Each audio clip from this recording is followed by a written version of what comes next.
morning, or depending on when you're watching this, good afternoon, good evening, or good night. My name's Ross, and as always told, out of Voice of Radio. So today, we're going to take a look at the top 5 budget decks around at the moment. Now, a lot of people ask me, well, what do you actually mean when you say budget decks? Excellent question. What I mean is decks that don't rely on GXs. There might be 1 or 2 in there, but they don't rely on GXs. They don't rely on particularly expensive cards, and you'd be expected to be able to put this together for kind of $50 to $100. No free $400 like you're rolling with Pikachu and Zekrom, as an example. Now, I'll be honest with you, I like to look through previous results when I make this list, and it's really difficult to find a top 5. I've just about got a top 4. Finding a 5th one is awkward. So we could go Aerodactyl Froslass, for instance, which did make day 2 at the Knoxville Regional over in Tennessee. A deck where you use the Aerodactyl from Team Up, obviously using Pokemon Research Lab to get it out essentially as if it were a basic, and then just hitting a decent amount of damage for not a huge amount of energy. It actually sits there and does 90 damage for free energy, but bear in mind we've got triple acceleration energy, which will very much help to pay that. We then do have the Froslass that came around in Unified Minds, and this allows you to, for a single energy, essentially do 140 damage. It's a lot of damage for a single energy. Really good as a counter to Reshiram and Charizard, though, I mean, that is becoming a bit less relevant. Now, it did actually just win the international championships over in Latin America, but also the winning deck played a single copy of Reshiram and Charizard and no Pokemon recovery, so it's a little bit weird. It plays a whole bunch of other cards. You got Hoopa in there, and you've got Weavile, and you've got Nihilego, none of which are going to be particularly expensive, none of which are going to break the bank, so to speak. And we just end up with a really nice non-GX deck, which has seen a little bit of success, though fair to say it's been a little bit muted.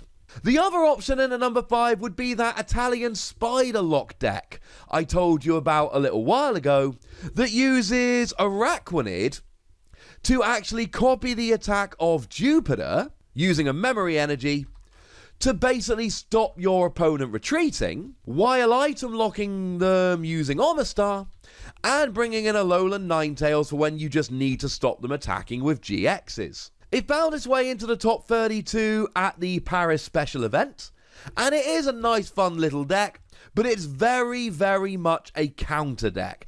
It is made to stop your opponents if they're playing a certain deck. If you play against the right decks, it's phenomenal. If you play against the wrong decks, you basically just lose. You have been warned. So in at number 4, Malamar and Giratina. Now, this is a deck that can actually be made in a number of different ways, but given that Malamar's found its way into sealed product and we're relying on pretty much entirely non-GXs here, this works quite nicely. Now, there's many different ways to play this deck. You can play a completely non-GX version of this deck, and as well as Giratina, you generally be playing the Necrozma from Unified Minds. It's a really nice non-GX attacker. Free energy, 100 damage, but if you've got any special energy on there, you do 60 more. And if you don't want anything too fancy, you could always just use Rainbow Energy or the unit energy that's got Psychic, and both of those would work just fine. You would also then use Spell Tag, because all your Pokemon are Psychic type, and when that Pokemon gets KO'd, bearing in mind we don't have Field Blower to remove it at the moment, you get to drop 4 damage counters on your opponent's Pokemon in any way that you like. So like I've said, you can play it as a completely non-GX deck. And you can then, if you wish, start building it up a little bit. Ultra Necrozma did see some play in the deck a little while ago, though hasn't for a little while. Garchomp and Giratina can be very, very nice in the deck as a bigger, badder, more GX option. And Latios GX is quite a nice one just for well, basically blocking tag team Pokemon. It's kind of fun. It did get some new tricks in Cosmic Eclipse. We got the new Blacephalon, for instance, which is a very, very nice one indeed. If your opponent's got exactly 3 prizes remaining, you get to drop 12 damage counters anywhere you like. That's kind of fun. And it did make its way into the top cut over at the Internationals over in Sao Paulo, but it wasn't great. I think the highest one we saw was Diego Racci, sorry for the pronunciation, who did make 25th place. And then there was like 37th place and 77 and 78. It wasn't a deck that's taking the format by storm. At one time, it was great. But it is very much down near the bottom of the format at the moment, at least in terms of competitively viable decks. In at number 3, Quagsire decks. Although if we're going budget, we should probably be talking about Quagsire and Naganadel. Now, there is another version of the deck where you use the new red and blue card to evolve up Pokemon into GXs and then have 2 energy already on them. So you get to search your deck for 2 energy and attach when you play it. But that version of the deck tends to play stuff like Silvally and Blastoise and Piplup, which will make it quite a bit more expensive. In terms of the budget version, we're really talking about Quagsire and Naganadel. And what you do here is use Naganadel to accelerate energy to itself, and then Quagsire to move that energy into the active. And you can even use Quagsire as your main attacker here, given that you do 60 damage for free energy plus 20 more for each water energy on it, which could be quite a lot. You'll probably play a Volcanion Prism Star, but they can be picked up for just a few dollars. Honestly, the Prism Stars really have not kept much value at all, being limited to 1 per deck, and there being a great variety of the ones being played probably did a big service to that. Compare that to something like Computer Search, which might be limited to 1 per deck, but like every deck played it, and even if your deck didn't play it, you probably had another deck that did, so everyone needed a copy of it. You could then obviously use the Alolan Ninetales we mentioned earlier for a little bit of blocking. Esper was a very nice card that we saw coming in as well, doing some nice bench damage. It's a very fun deck. Now, it is worth pointing out that the deck does play non-GXs, Lapras, another great example, but it also does tend to play Keldeo GX nowadays. And you probably do need a copy or 2 of Keldeo in order to really make the most of it. Having said that, if we take a look at the list that made Day 2 in Sao Paulo, according to LimitlessTCG.com, you can build the deck for $110, and that's if you have 2 copies of Keldeo and a copy of Dedenne. Obviously, as soon as you take 1 or 2 of those cards out, the price plummets. As a quick side note, those 2 cards alone equate to about $85, so the rest of the deck entirely comes to like $25, about half of which is the free Naganadel. If you want to go the fancy new more GX version, that's probably not going to make it on our budget deck list, but you can make a nice, largely non-GX version, which isn't going to break the bank. In at number 2, a deck that has seen really sustained success over the past few months, Oranguru Control, or as most people call it, Pidgeotto Control. In terms of the naming, Oranguru is the center of the deck, Pidgeotto is the draw engine, which is why I think it really should be called Oranguru Control. And the goal of the deck, very simply, is to use Oranguru's resource management to constantly put free cards from your discard pile on the bottom of your deck, and then use Pidgeotto to grab them back. And you'll just be playing a whole heap of cards to frustrate your opponent, Crushing Hammer to get rid of all of their energy. We can be playing Mars to discard cards from their hand, or things like the new Belelba and Bryson Man card, which is going to be very nice for discarding cards from the top of their deck, though that is a real potential problem for this deck moving forward, because Oranguru works best when you've got a very small deck and you are always drawing what you want. You're basically choosing which free cards you get every turn.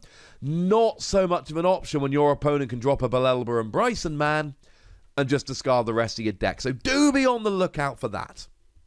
But we've got stuff like Custom Catcher, which can be used to always drag your opponent's Pokemon into the active until they run out of switching cards, and then they've just got the wrong Pokemon stuck in the active. Discard their hand, discard their deck, strand Pokemon in the active, get rid of their energy. Faber's another very nice card you would have here. And after a while, your opponent just runs out of options and loses the game. Long, slow games. I don't like the deck. It's not a fun deck to play against. But the fact of the matter is, it's been sneaking into top cuts quite a lot. Made 10th place at the International in Sao Paulo. Made 6th place at the special event in Paris. It's there. It's doing well. And it's been good for a while. But like I've said, I do think it might be worse in the near future. And coming in at number 1, we've got, frankly, a new deck. A deck which is largely unproven, except it went and got 5th place at the Internationals in Sao Paulo, and it went and got 16th place at the Internationals in Sao Paulo. I mean, 3 of the non-GX decks made the top 16. 2 of them were Florges and Lily's Pokédoll. Now, this is a new deck. I did a profile of this just the other day. I will link it in the description. But the goal of the deck is very simple. We have Lily's Pokédoll, which doesn't give up a prize when KO'd. So you try and have that in the active for the entire game, and your opponent doesn't take any prizes. You use Florges to recover it from the discard pile using its ability. You use Munchlax to recover it from the discard pile using its ability. And you just sit there not attacking, not doing very much of anything, just making sure that you've always got a Clefairy Doll in the active. Florges lets you flip a coin, and if heads, grab an item card from your discard pile, put it on top of your deck. Munchlax lets you do the same thing, except it ends your turn, so make sure it's the last thing you do. And it's any card, not just an item card. And then, like so many decks, you will want to play Jirachi, although that's recently been printed in a sealed product, so the price of that is coming down. And that's going to help you to make sure you've always got what you need to get rolling. It's an untested deck. And the fact of the matter is, we might be turning around in 2, 3, 4 weeks and going, hang on a second, why did we ever think that deck was going to be good? That's a possibility. It may well be that we go back and go, you know what, this was not a good deck. It might be that when people start preparing to play against it, we can fight it and we'll be all right. But for the time being, it is proving itself to be a good deck. Might be a flash in the pan. I accept that that might be the case. But for the time being, I think we've got to take it seriously. I think we've got to go, you know what? This is a deck that's making a bit of noise and might continue to do so. And look, if it doesn't, maybe I'll do an updated list in the not too distant future. That could be fun. For now, ladies and gentlemen, I'd like to know what your favourite budget decks are. Decks that you can make relatively cheap. We're trying to focus on decks that could be competitively viable. Although, honestly, the way it looks at the moment, we really do only have 4 non-GX decks which are good, which is why I made a video, I want to say yesterday, depending on the upload schedule, explaining how basically we need a few cards reprinted because non-GX decks just aren't that good at the moment.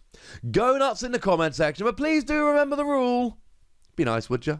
And then make sure you like this video, subscribe to this channel, follow me on Twitter at TheWassy, and Twitch for some live action at twitch.tv/PTCGRadio. If you want to support the channel, get some bonus podcasts and all that, head on over to patreon.com/PTCGRadio, where you can do exactly that. And please do make sure you're checking out youtube.com/WassyPlays, where we talk about a whole bunch of games that don't even have any Pokemon in. But by far the most important thing, as always, look after yourselves till next time, would ya? Thank you very much for watching. My name's Ross, and you've been watching PTCG Radio.